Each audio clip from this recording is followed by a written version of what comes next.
شهدت الملاعب السعودية تتويج نادي الشباب السعودي بلقب دوري زين للمحترفين هذا العام، كما توج الأهلي بلقب كأس الأمير فيصل. وشهدت أيضا الملاعب السعودية إخفاقا كبيرا على المستوى الدولي، حيث خسر نادي أهلي جدة نهائي دوري أبطال آسيا أمام نادي أولسن هيونداي الكوري الجنوبي ليطيح بأحلام أنصاره. وتوج نادي الأخوية بلقب دوري نجوم قطر للمرة الثانية على التوالي، كما حصد الوكرة لقب كأس نجوم قطر على حساب الخريطيات.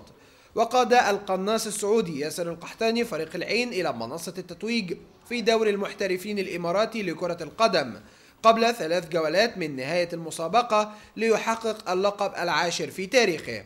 وشهدت الملاعب الكويتية فوز نادي القادسية بلقب الدوري الكويتي للمرة الرابعة على التوالي وال15 في تاريخه. وعلى الصعيد الدولي نجح نادي الكويت الكويتي في حصد لقب كأس الاتحاد الآسيوي عقب فوزه على أربيل العراقي برباعية نظيفة. ورغم كل الأحداث المؤسفة التي تشهدها سوريا، نجح المنتخب السوري في التتويج بالنسخة السابعة لبطولة غرب آسيا لكرة القدم للمرة الأولى في تاريخه على حساب المنتخب العراقي.